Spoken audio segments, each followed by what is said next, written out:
Agradecemos a nuestra conferencista y moderadora por su participación. A continuación, los invitamos a ver un video de nuestro patrocinador RSM. Corre video.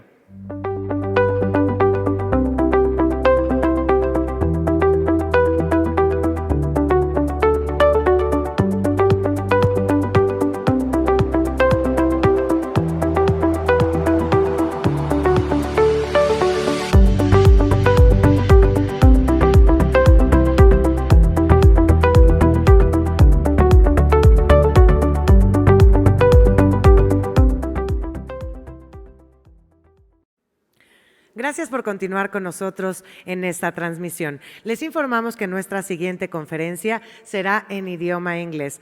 Los invitamos a elegir la opción de su preferencia dentro de la transmisión del lado superior derecho de sus pantallas. Para las personas que nos acompañan presencialmente, los invitamos a solicitar un aparato de traducción simultánea al fondo del salón. A continuación, damos paso con la última conferencia magistral programada para el día de hoy, que es titulada Seguridad Fronteriza y Desarrollo Económico, por lo que presentaré a quienes participarán en este espacio. El doctor Alan Bersin es presidente ejecutivo de Altana y Senior Advisor at the Global Law Firm Covington & Burling. Se desempeñó como comisionado de Aduanas y Protección Fronteriza de Estados Unidos y como subsecretario de Políticas y Asuntos Internacionales del Departamento de Seguridad Nacional y Representante Especial para Asuntos Fronterizos. Como moderadora nos acompaña la licenciada Verónica Ortiz Ortega, quien es analista política y exdirectora del Consejo Mexicano de Asuntos Internacionales. Forma parte del Comité Nacional de Estudios Económicos del IMEF y del Consejo Coordinador Empresarial. Dando inicio con la conferencia magistral Seguridad Fronteriza y Desarrollo Económico, cedo la palabra a nuestra moderadora, la licenciada Verónica Ortiz Ortega.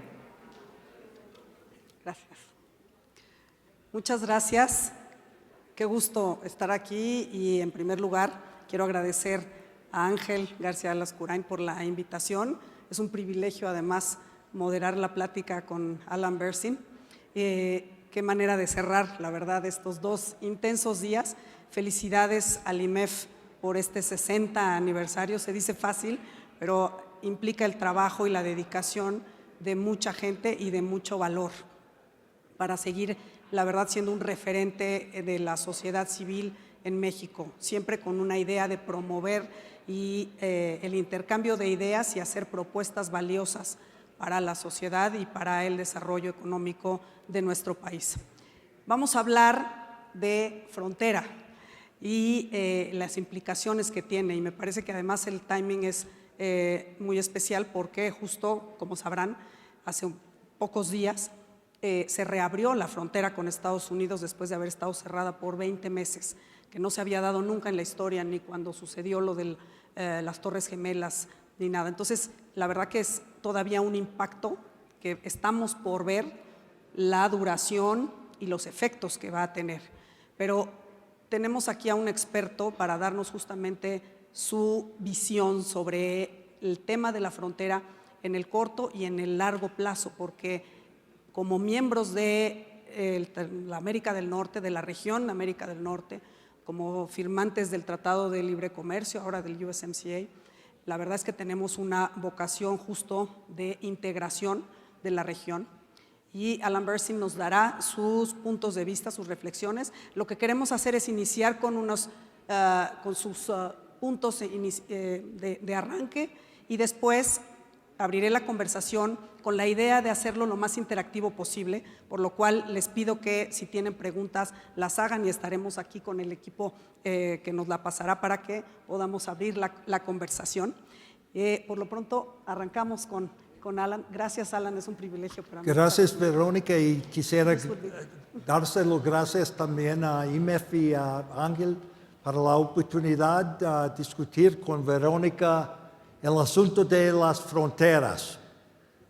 It struck me yesterday at the summit between President López Obrador and Biden and Prime Minister Trudeau that the focus was on competitive economic growth, along with the role that fighting the COVID-19 pandemia would involve, how climate change would impact this. But what was interesting to me was that the borders were not the direct subject of focus, but those of us who work at the border or work in business that tiene que ver con la frontera, we know that the efficiency of the border is absolutely critical to the growth of this now nearly $500 billion international trade or production platform entre Mexico y los Estados Unidos. So I look forward to the discussion today about what does the future of the border look? What does the future border look like? What can we do actually to take the bottleneck and turn it into a channel of opportunity, un canal de oportunidad? The second thing that was interesting to me about yesterday was that strategically, North America is back on the map. With President Trump, who talked about NAFTA being possibly the worst trade deal ever, and then proceeded to oversee the renegotiation of TMEC and USMCA. And with all due respect to your president, he is not the greatest fan of internationalism or the greatest fan of North America, but he understood, and actually I thought yesterday's summit was very important strategically for saying that North America is okay to talk about again. From my perspective, North America is not only okay to talk about, it is absolutely critical to the future of the United States. And if we cannot work with Mexico and Canada to build this global competitive economic bloc, this continental economic bloc, the leadership of the United States, together with its partners, Mexico and Canada, will subside even more so. But I like to say that the American century is definitely ending. El siglo gringuísimo está terminando. But it could be that the North American century is just beginning. Todos somos norteamericanos. And I think it's in that context that we can build borders that will actually support this role for an impressive and I think even more glorious future for our children and their children after that. But it requires that we cooperate, and it requires that we actually reinvent the way in which borders operate. So let me stop there and engage in a dialogue. Why don't we start talking about the immediate events? Yeah. As I mentioned, the border reopened, but you have written and you have said that it could, actually it's happening in Europe. Europe is going into lockdowns again because of a new wave and maybe a new variant of the pandemic. So if it ever happens again here, we are lagging behind like a couple of months or so. So if the border or if the situation in contagions increases in Mexico, the US, Canada, what should we do to avoid the mistakes made by the closure of the border for more than 20 months? And how the response, or the trilateral response, should look like? So the truth is that in March of 2020, when the border was shut down, it looked like there was a coordination between Mexico and the United States and between Canada and the United States about how we would actually keep trade running, but also eliminate or shut down the border to the movement of non-essential traffic. The difficulty with that is that after we shut the border down, we did nothing about talking about what it would take to open it up. Month after month after month after month, and the havoc that it wreaked on border communities, on family members, on students, on people that needed to cross the border, ida y vuelta, every day. It really has been a very difficult time for los fronterizos, with grave impact on local economies. And the fact is that the governments did not do their job to plan about how would we open up, and in fact, how should we close it down? So Veronica's right. We could see another variant of the COVID that would require a closing of the border, but we have to have, in fact, right away, an understanding of how we're going to open it up. What are the standards? What are the indicators that we would use? And the first thing that we have to do is we cannot lump family members, tourists, business people, terrorists, and contrabandistas in the same pot and say none of them can cross. We actually have to have a very measured way of permitting traffic to go across. People who are vaccinated, people who can show that they are not infected with the virus, they should be permitted to cross. Yesterday at the summit, there was talk among the leaders that in fact the staffs would start to plan for the reopening of the border in the event that there would have to be a shutdown. But we now need to get the work done. Andamos. Ponerse a trabajar. Exactly. So you mentioned also that, there was, of course, no one, could expect the COVID pandemic to hit or as it did. Well, we did expect something of the kind. There was, the pandemics are all over, part of our ecosystem. But there was no communication between public sector and private sector. And one of the things that particularly even this IMEF summit is working towards public policies with the private sector. So what is the lesson also to be drawn to work with the private sector for public policies to address this common border and integrate, talking about supply, supply chains. I like to think that when I was in the government, because I had come from the private sector, I understood that the best ideas necessarily will come from the private sector. The job of the government is actually to protect integrity of process, but that in fact it needs to cooperate with the private sector in order to make things happen. So what are the great things in the border context that we know that work? Well, I like to say that global entry being available for El Pueblo Mexicano was a big step forward to recognize that we have to distinguish between high-risk people and low-risk people. That was actually an idea that came from the private sector that said, why aren't we permitting trusted Mexican travelers to move into the global entry program? I was the Commissioner of Customs and Border Protection, and there was no such participation, but it was the private sector that said, why not? And we studied it and we did it. Those of you who have traveled from Tijuana into San Diego through the Cross-Border Express, that's the way a border ought to work. That's the way we need to facilitate the movement across the border. But we cannot do the three things that we need to do to make modern borders without collaboration with the private sector. The first, we need to use risk management. We need to use artificial intelligence and machine learning to identify, just as we do with global entry with passengers, we need to identify the high-risk cargo from the low-risk cargo in order to move the low-risk cargo through the border.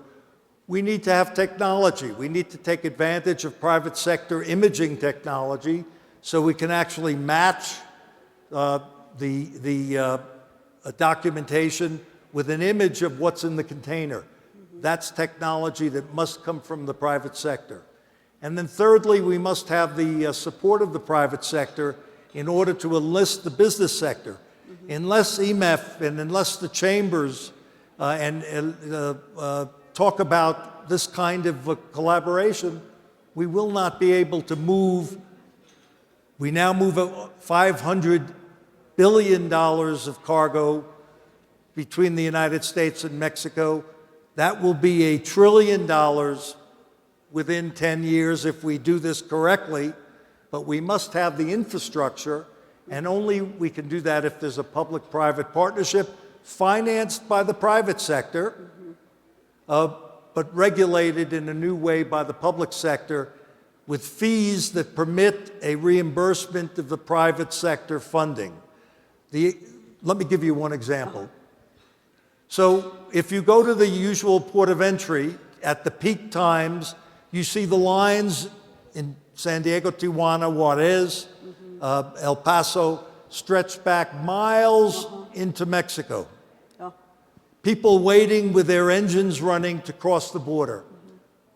Why are we not auctioning the times to cross the border? Why are we providing incentives for everyone to line up to cross over the border when in fact we could be auctioning auction times so that those who absolutely need, for reasons of business efficiency, to cross at 11 a.m. in the morning, they would pay the fee to do that, and it would be built into their economic calculation. Those who do not want or need to cross can wait, and those who want to cross free can wait until 11 o'clock at night to move across the border without cost. This is an idea that we need to come to. We must allocate the precious resource of border crossing, and we must use the market in order to actually allocate it efficiently. We can make plenty of exceptions for emergencies and public health and public needs, but we have to look at the border as an asset, and we need to allocate it the way we allocate any other scarce resource. We need to actually generate revenue and have people bid to cross at a particular time. I don't have to say this to an audience of bankers. Business is time and money. Money is time and time is money. We need to build that into the operation of the border. Of course.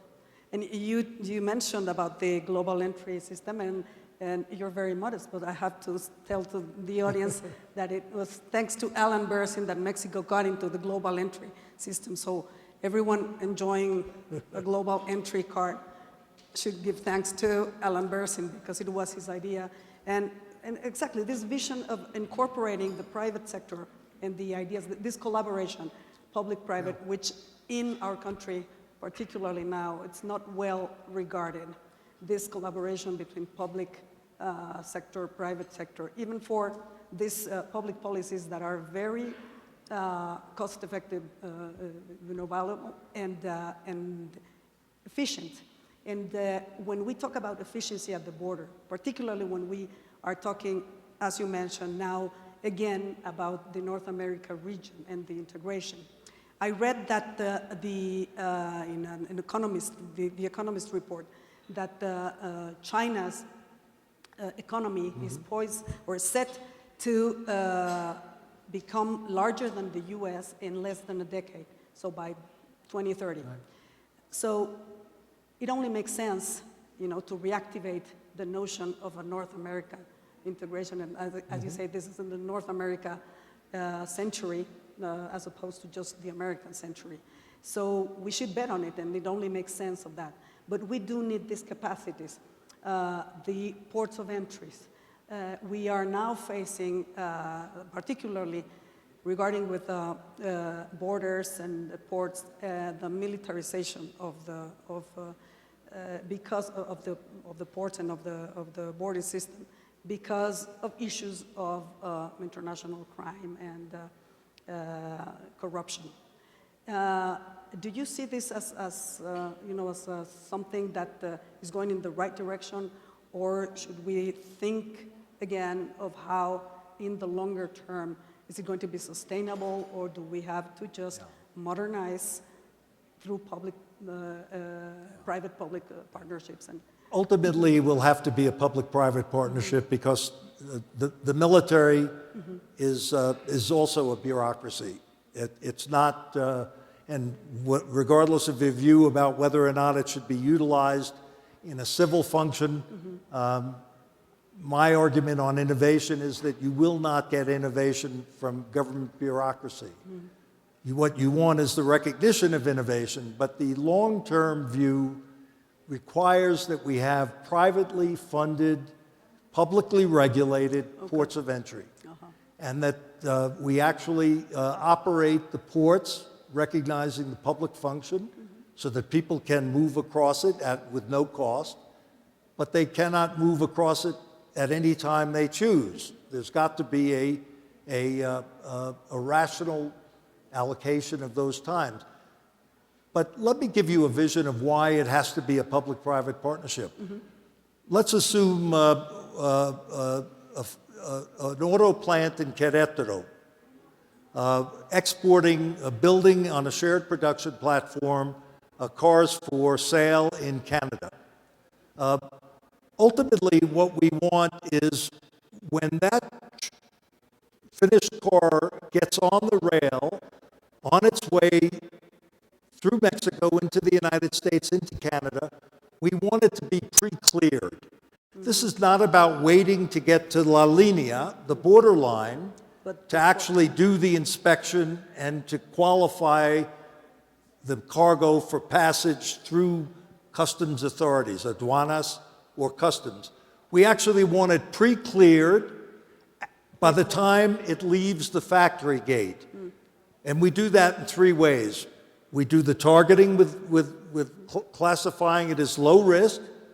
We do it by having a technological image that can match what's on the rail car with what is on the pedimento or the customs declaration. And then thirdly, what we want is a security technology that will track the cargo on the transport from the point of the auto plant until its delivery in Canada. We now have the technology to do all of that through the private sector.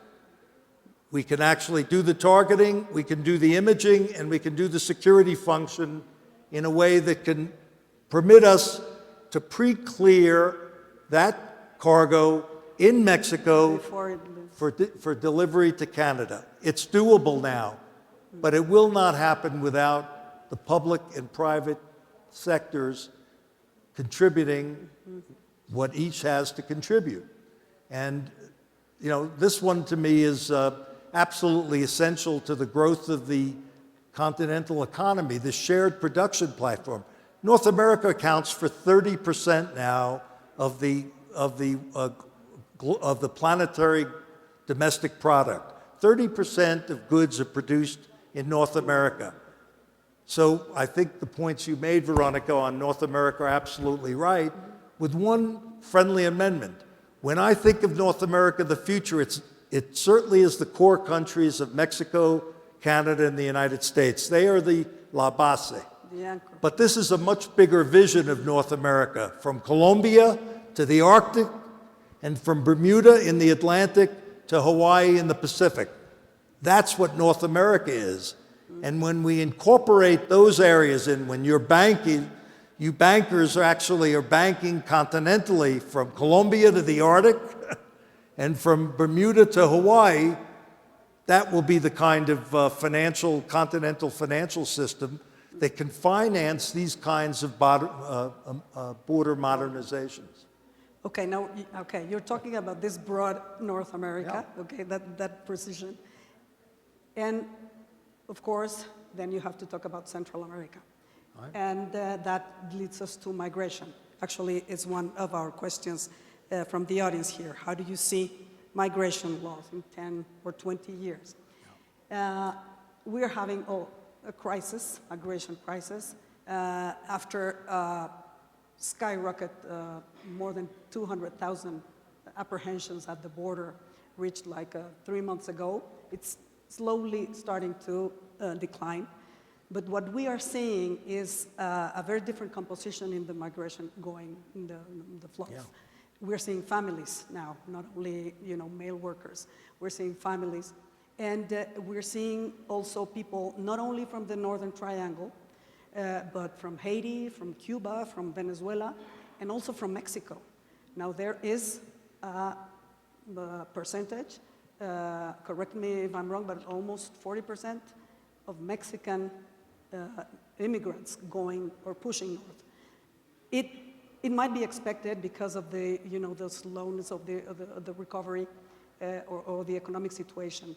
But how do we manage that? What do we do? Because planting trees, it's going to take a long time. 2 points. One, just on the nature of the flow today. Exactly. You're right. Starting in 2017, the Pew Foundation found that more Mexicans were leaving the U.S. voluntarily and involuntarily that were entering the U.S. legally or illegally. In the last 6 months, we've seen something we had not seen in many years, frankly, 4 or 5 years anyway. The number of Mexican migrants coming across the border has now grown to about 40%.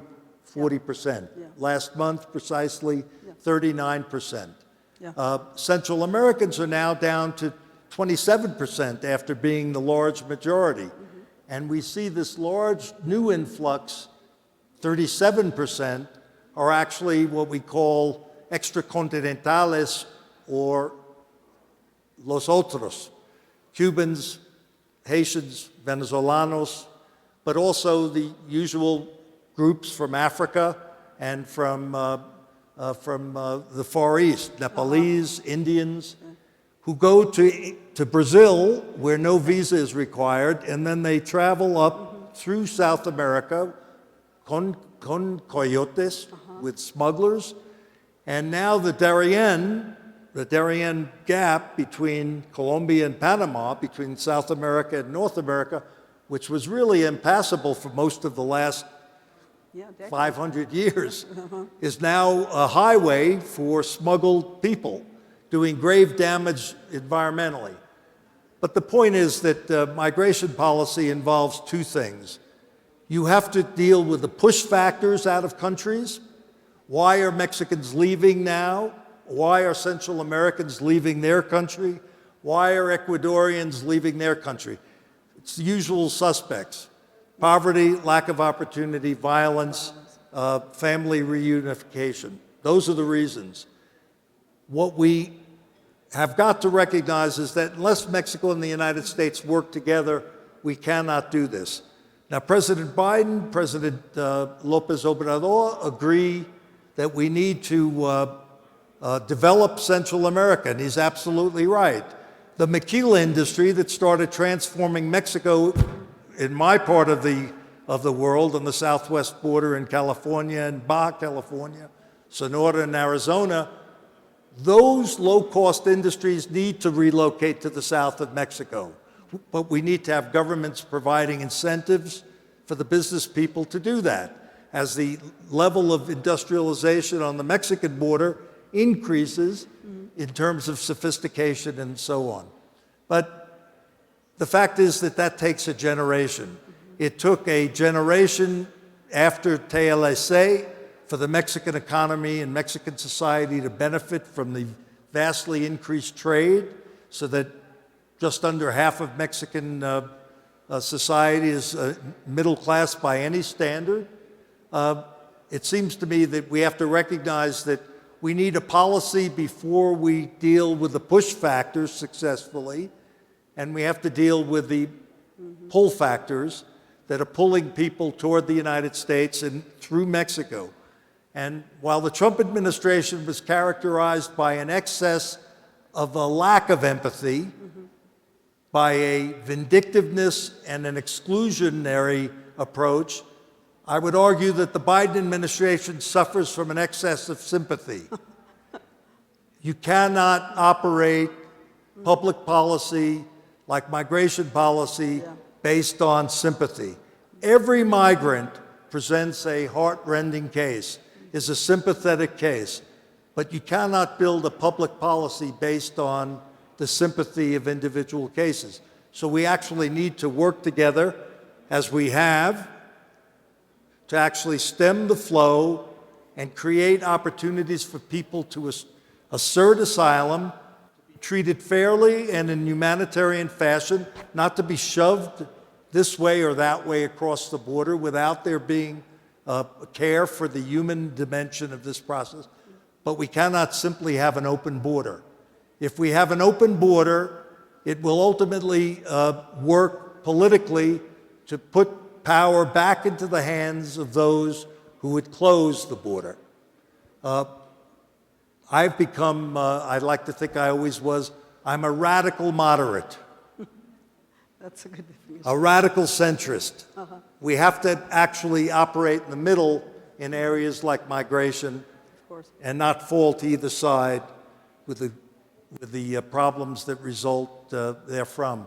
So migration is there, but the border needs to be much more than about migration. Needs to be primarily about generating the kinds of economic growth that can give people, all people, an opportunity to participate in a thriving economy. Y me parece que la frontera es un llave importante. Of course. Yeah, a key factor. Well, we only have a couple of minutes left, and if there's no questions in the audience, feel free to ask something. And I would ask about the labor permits, because that was one of the subjects that addressed by the leaders yesterday. And do you see that feasible? Yeah. Because we've talked about, the asylum system that this, needs are recalled in the U.S. and in Mexico, or the refugee situations. But what about this labor permits that could, facilitate the regulated and constrained flow of people? No question, if we don't provide lawful channels of passage, people will resort to illegal channels of passage. But something that's not very well known in Mexico or in the United States, the majority of crops agrícola in la cosecha in los Estados Unidos is still picked by Mexican farm workers. The difference is, from a generation ago, 90% or more of them actually have visas in which they can go ida y vuelta according to the season to pick during the season in the United States, but to return to Mexico when they want to. Exactly. The H-2A visa is actually a great success mechanism. It's not a story that we publicize, and we should. No. We need to do the same, though, for the H-1B and 2B for other kinds of occupations. Why shouldn't a bricklayer who's a talented bricklayer in Chihuahua or in Tijuana be able to cross over and take a job if the labor market demands it in Los Angeles? We need to have the similar kind of legal visa for workers of all kinds, both high-tech, but also blue-collar, that can actually create a North American labor market. The truth of the matter is we have a North American labor market. We just don't recognize it, and we just don't legislate it, but we need to now begin to provide the means for individuals to take advantage of this North American future that is now in full swing, in my view. Of course. And to prepare, like yesterday, one of the authors talked about, he liked the word in Spanish, convivir, more than coexist, because convivir means that you have an ongoing relationship, that you have to work. It's not a problem to solve, but it's an ongoing relationship. Exactly. Ronald Reagan had a great line. He said during the 1980s, he said, why do we keep talking about Mexicans and Canadians as foreigners? They're not foreigners, they're neighbors. And I always like to add to that, Mexicans in the United States, we're more than neighbors because neighbors can move from one another. Exactly. We can't move. We can't. Exactly. Tenemos que convivir. Convivir, exactly. We're here to stay. So, exactly. Well, Alan, thank you so much. It's been a privilege for me. Thank you to IMEF. Thank you to Angel, and congratulations on your successful period, and also to the IMEF for this incredible convention. Thank you, all of you. Thank you. Thank you. Thank you. Thank you. Thank you, Alan. Gracias, Verónica. Los invitamos al Press Wall, ya que les harán entrega de un reconocimiento por su participación y para que nos regalen una fotografía. Muchas gracias. Thank you. A continuación.